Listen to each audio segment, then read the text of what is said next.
तितली के जन्म के लिए केचुआ को मरना पड़ता है। तो उत्तर प्रदेश का 95% यादव बिरादरी का व्यक्ति ये नहीं जानता कि बीपी मंडल थे कौन। बीपी मंडल जी की देन है कि आज लौटरराम निषाद बोल रहा है कि राजा नहीं फकीर है, देश की तकदीर है।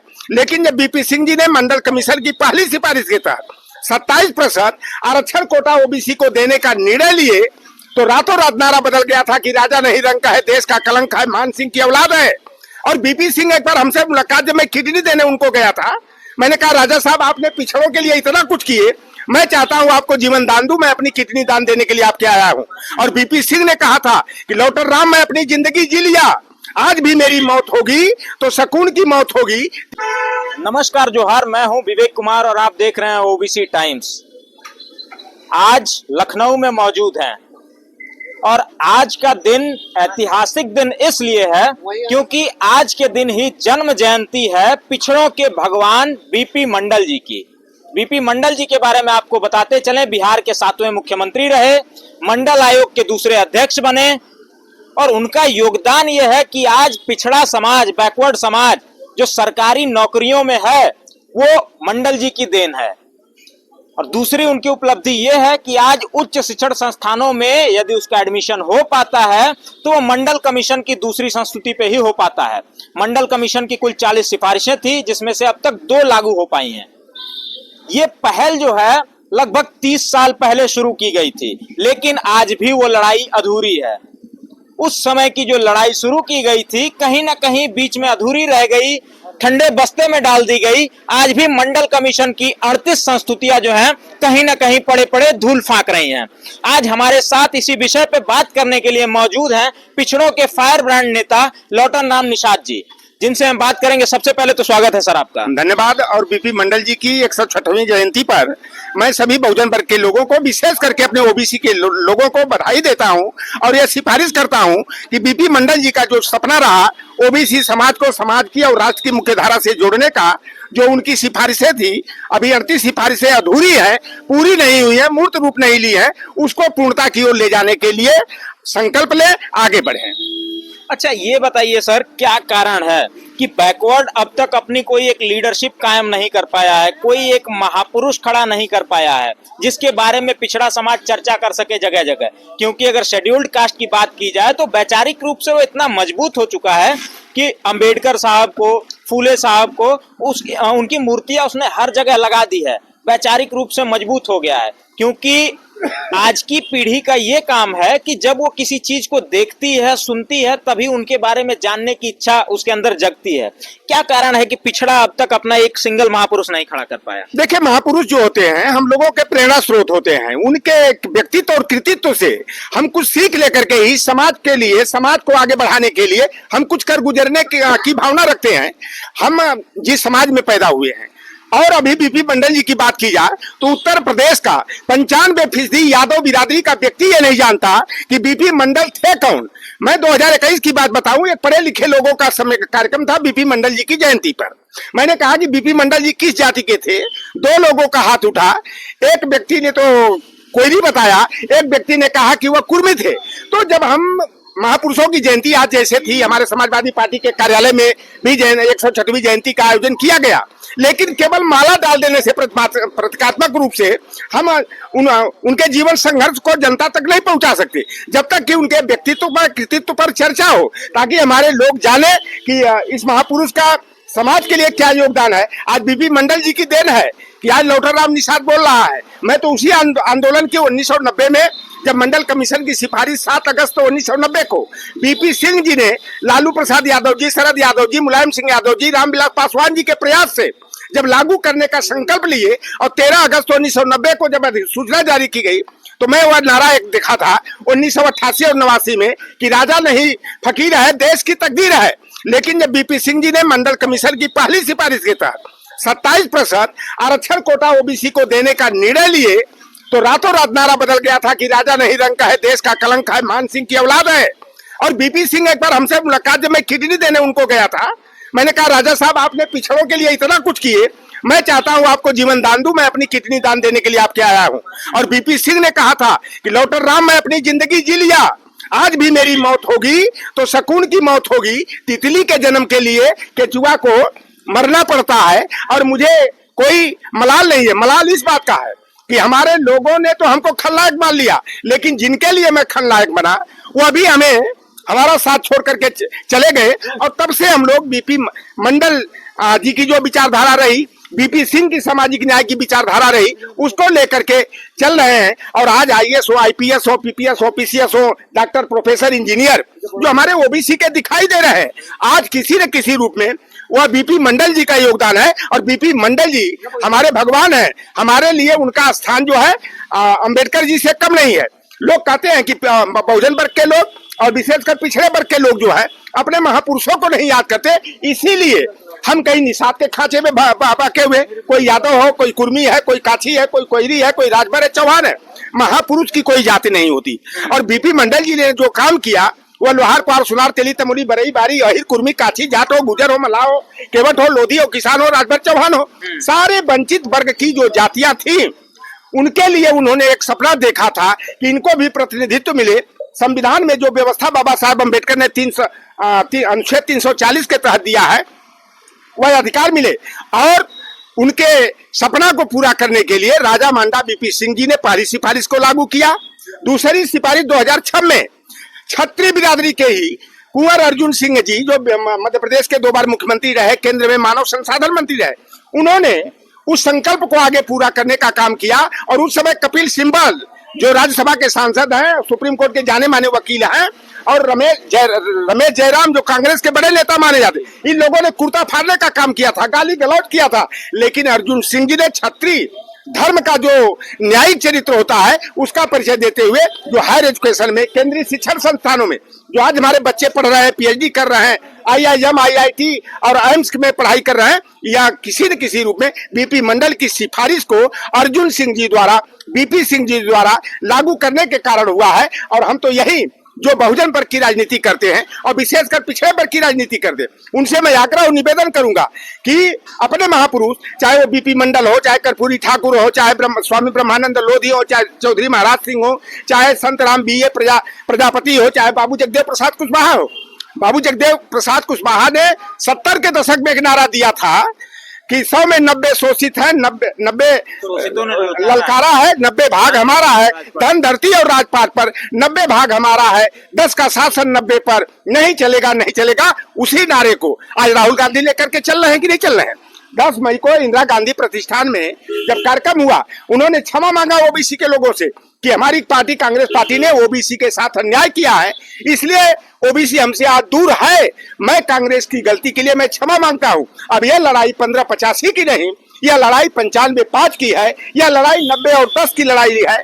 और जो बहुजन आधारित जो दल है, उन दलों का यह कर्तव्य है कि अपने महापुरुषों की जयंती के नाम पर, पुण्यतिथि के नाम पर कार्यक्रम आयोजित करें, उनके जीवन संघर्ष पर परिचर्चा करें, ताकि हमारी आगे आने वाली पीढ़ी अपने महापुरुषों के जीवन संघर्ष से प्रेरणा लेकर के समाज को नई दिशा देने के लिए आगे आने का काम करें। लोग जैसे अम्बेडकर जी की बात आती है, अगर अम्बेडकर जी को साहू जी महाराज कुर्मी बिरादरी के थे, अगर सहयोग नहीं किए होते तो अम्बेडकर जी क्या करते? यादव बिरादरी के बड़ौदा रियासत के रियासतदार सयाजी गायकवाड़ अगर वित्तीय मदद नहीं किए होते, माली सैनी भिरती मुराव बिरादरी के ज्योतिबा फूले अगर प्रेरणा नहीं दिए होते, तो अंबेडकर जी इंटर के बाद पढ़ाई नहीं कर पाते। विदेश की पढ़ाई तो बड़े दूर की बात थी। लेकिन हमारे पिछड़े वर्ग के लोगों ने अंबेडकर जी को जो है फर्श से उठाकर अर्श पर पहुंचाने का काम किया, बहुजन वर्ग का भगवान बनाने का काम किया। लेकिन दुर्भाग्य है कि हमारे लोग साहू जी महाराज को नहीं जानते, बीपी मंडल बाबू जगदेव प्रसाद कुशवाहा को नहीं जानते। ये हमारे समाज का दुर्भाग्य है। और जो भी अधूरा सपना है बीपी मंडल जी का, उस सपना को पूरा करने के लिए हम लोगों को जो है उनकी वैचारिकी को समाज के हर व्यक्ति तक जो है कि पहुंचाना चाहिए। और हम तो इसी विचारधारा से ओतप्रोत होकर के, हमारे लिए पद का महत्व नहीं है, हमारे लिए जो है अपने बहुजन वर्ग के महापुरुषों के व्यक्तित्व और कृतित्व ही हमारी ताकत है, और उन्हीं से ऊर्जा लेकर के हम लोग समाज को दिशा देने का काम करते हैं। अच्छा, समाज का जो पढ़ा लिखा तबका है जो आज नौकरियों में है सरकारी, उनसे मुझे बड़ा दुख होता है, क्योंकि मैंने पहले भी देखा, पहले भी मैं सर्वे कर चुका हूं, कई लोगों से मिल चुका हूं, कई लोगों से मैंने चर्चा की बीपी मंडल के बारे में, जगदेव बाबू कुशवाहा जी के बारे में, कर्पूरी ठाकुर जी के बारे में, तमाम जो पिछड़े वर्ग के महापुरुष हैं उन लोगों के बारे में। लेकिन उनके पास इनके ज्ञान के नाम पे शून्यता है।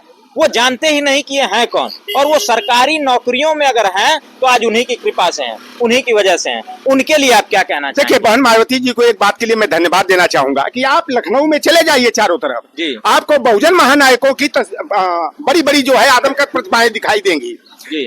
लेकिन बीपी मंडल जी की कहीं प्रतिमाएं आप देखी हो क्या? बाबू जगदेव प्रसाद कुशवाहा की आप प्रतिमा देखे? कर्पूरी ठाकुर की कहीं प्रतिमा दिखाई दी? बाबू रामचरण निषाद यही लखनऊ है, यहाँ के डिप्टी काउंसिलर जिसको आज मेयर कहा जाता है, महापौर कहा जाता है, उस पद पर आसीन थे। 1926 में जब अम्बेडकर जी बॉम्बे काउंसिल से विधान पार्षद बने, उस समय जो है संयुक्त प्रांत से बाबू रामचरण निषाद पार्षद हुए, और बाबू रामचरण निषाद राम प्रसाद अहिर जो कोर्ट ऑफ अवध में प्लीडर थे, शिवदयाल चौरसिया, राजा राम कहार की देन है कि आज हमको आपको सभी बहुजन वर्ग के लोगों को वयस्क मताधिकार का अधिकार मिला है। लेकिन इन महापुरुषों के राम प्रसाद अहिर कौन है, कोई जानता नहीं। बाबू रामचरण निषाद कौन है, नेपथ्य में चले गए।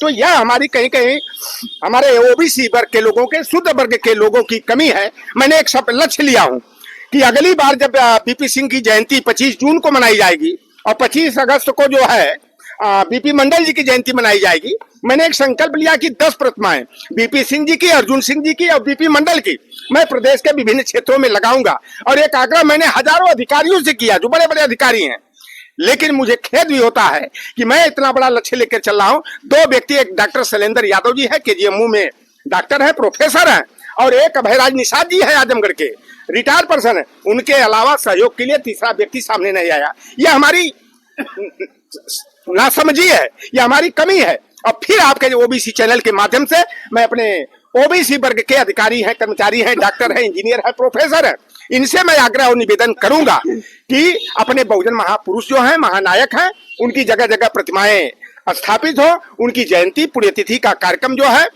छोटे बड़े स्तर पर हो, चर्चा परिचर्चा हो, ताकि हमारे बच्चे अपने बहुजन नायकों के बारे में जाने, उनके संघर्ष से सीख लेकर समाज को नई दिशा देने के लिए, सामाजिक न्याय की पृष्ठभूमि को मजबूत करने के लिए आगे आकर काम करने के लिए तैयार हो। अच्छा, तमाम सामाजिक रूप से जो मजबूत नेता हैं इस देश के, तमाम पिछड़े नेता हैं, चाहे अखिलेश यादव हो, चाहे अनुप्रिया पटेल हो, चाहे संजय निषाद हो, चाहे ओम प्रकाश राजभर हो, कोई भी हो, इन लोगों की भी प्रतिक्रिया कोई नहीं आती है इन मुद्दों पे।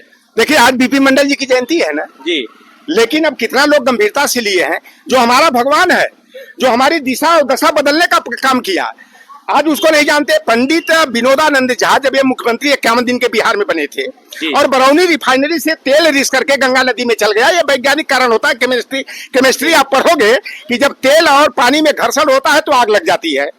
पंडित विनोदानंद झा जो प्रतिपक्ष का नेता था, उसने कहा जब नंजतियवा और सुद्रवा प्रदेश का मुख्यमंत्री बनी है, कुर्सी पर बैठी हैं, तो गंगा जी में अगिया लगबे न करी। तो हमारे बहुजन नायक बीपी मंडल जी ने कहा था यह आग गंगा जी में नहीं लगी है, बल्कि उन सामंतों को, उन मनुवादियों के सीने में लगी है, जो हम लोगों को आगे बढ़ने से देख करके लग रहा कि उनकी छाती पर जो है कि मूंग दली जा रही है। आज जो है समाजवादी पार्टी ने पूरे प्रदेश में अपने जिलाध्यक्षों को, महानगर अध्यक्षों को नोटिस जारी करके बीपी मंडल जी की जयंती मनाने का निर्देश दिया था। और मैं 2018 में अपने राष्ट्रीय अध्यक्ष जी के से अनुनय विनय करके, आग्रह करके बहुजन महानायकों की जयंती और पुण्यतिथि मनाने का आग्रह किया था, जो छोटे और बड़े रूप में वह चल रहा। लेकिन अभी मैं पूर्ण रूप से संतुष्ट नहीं हूं, क्योंकि इसको व्यापकता देने की जरूरत है। जब तक इसको व्यापकता नहीं दी जाएगी, तब तक हमारे ओबीसी वर्ग के लोग अपने महापुरुषों को नहीं जान पाएंगे। और कितने संघर्षों के बाद जो है कि हमें सम्मान से उठने का, बैठने का, नौकरी में जाने का, सम्मान से जीने का, लिखने पढ़ने का जो अधिकार मिला है, यह अपने महापुरुषों के संघर्षों की बदौलत मिला है। लेकिन हम उन महापुरुषों को याद नहीं करते, हमारे ओबीसी वर्ग के लोग अपने महापुरुषों को नहीं जानते, तो उसमें कहीं न कहीं हम लोगों की देन है। और आज मैं आपको बता दूं, उत्तर भारत की राजनीति में जो एक परिवर्तन आया, ओबीसी का नेतृत्व उभर करके आया, तो यह किसी न किसी रूप में बीपी मंडल की सिफारिश की देन है।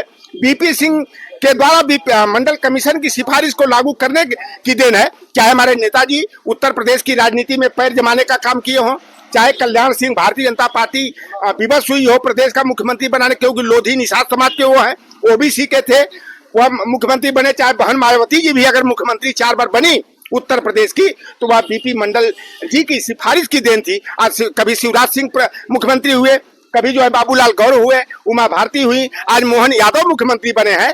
तो यह अपने बदौलत नहीं बने हैं, इनके बनने का कारण है कि वहां मंडलवाद की देन है। यह भारतीय जनता पार्टी आरएसएस के लोग जानते हैं कि अगर इनको इस स्थान पर मोहरे के ही तौर पर, मुखौटे के तौर पर अगर नहीं करेंगे तो यह ओबीसी वर्ग जो है कि हमसे दूर चला जाएगा, छिटक जाएगा और हमारी राजनीति मटिया मेट हो जाएगी।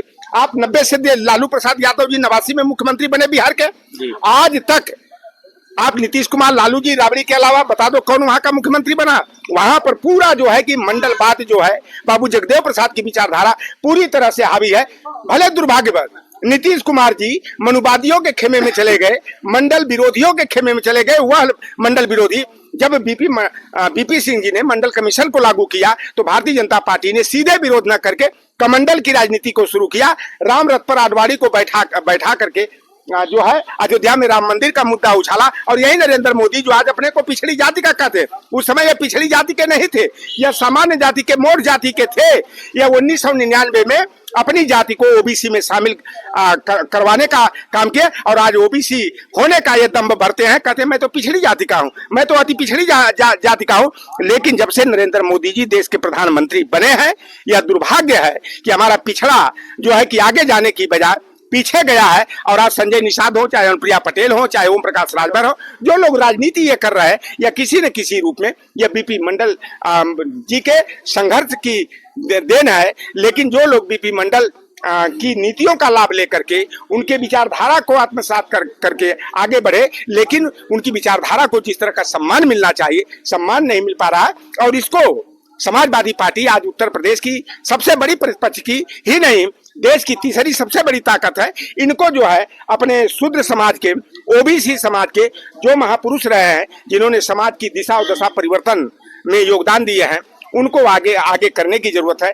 सम्मान देने की जरूरत है। और आज बीपी मंडल जी की जयंती के अवसर पर मैं सभी को, ओबीसी वर्ग के लोगों को बधाई देने के साथ साथ मैं भारत सरकार से यह मांग करता हूं कि बीपी सिंह और बीपी मंडल जी की जो है सेंट्रल विस्टा के गलियारे में आदमकद प्रतिमा लगे और इन्हें भारत रत्न दिया जाना चाहिए। अगर वास्तव में मोदी जी पिछड़ी जाति के हैं और उन्हें पिछड़ी जाति का होने का एहसास है तो बीपी मंडल जी को भारत रत्न देने में देरी नहीं करना चाहिए। अच्छा, आखिरी प्रश्न एक ये रहेगा, छोटे में संक्षेप में बताइएगा कि क्या हुआ कि सन 1992 से लेके अब तक 38 सिफारिशें जो शेष हैं मंडल कमीशन की, तमाम नेता हुए देश के अंदर बैकवर्ड्स के, तमाम प्रदेशों के मुख्यमंत्री भी हुए, लेकिन उनको लागू करवाने में असफल क्यों रहे?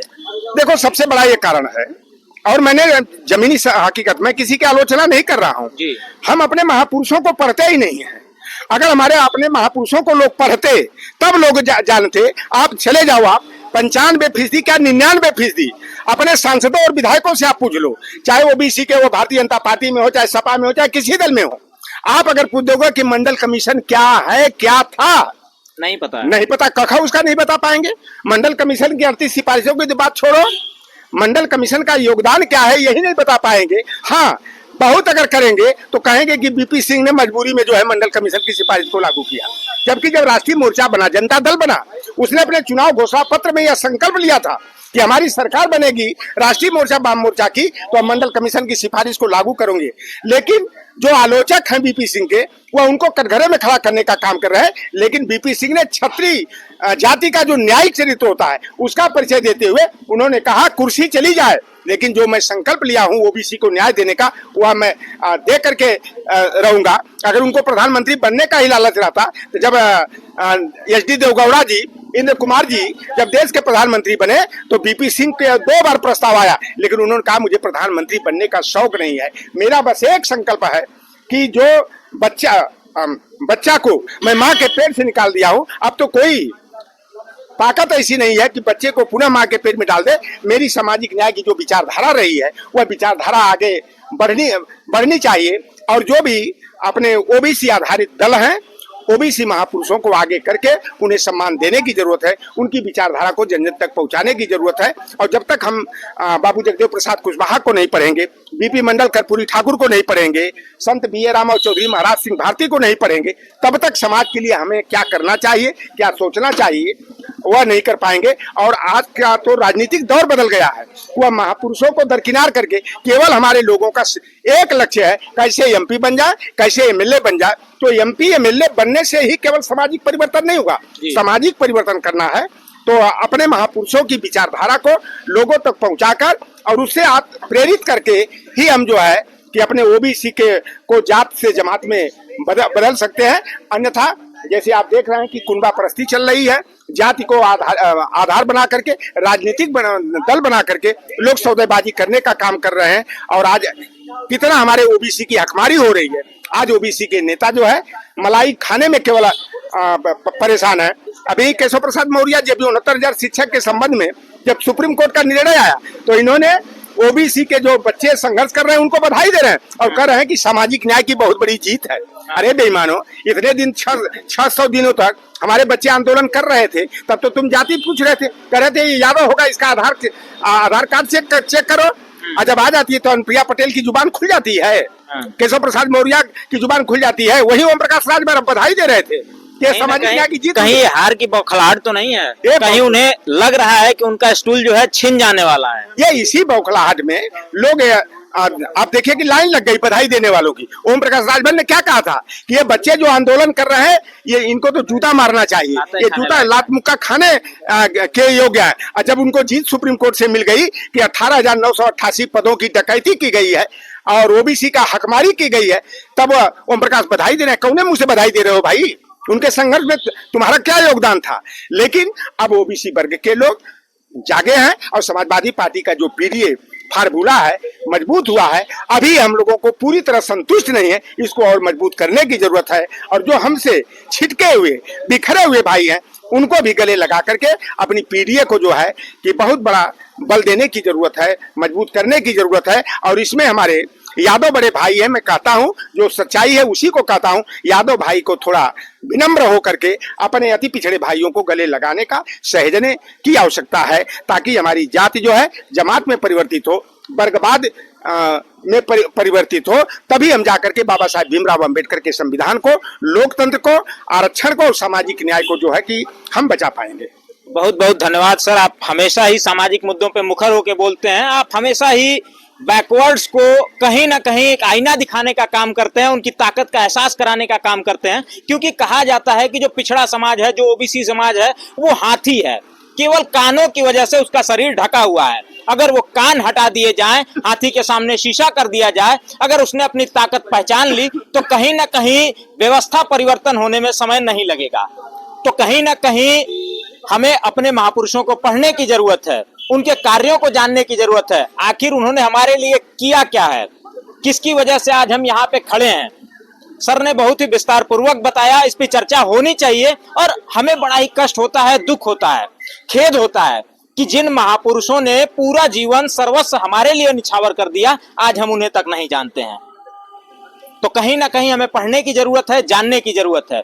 जल्द ही मिलते हैं ओबीसी टाइम्स के माध्यम से किसी और वीडियो में, किसी और मुद्दे को लेकर के। तब तक के लिए नमस्कार, जोहार।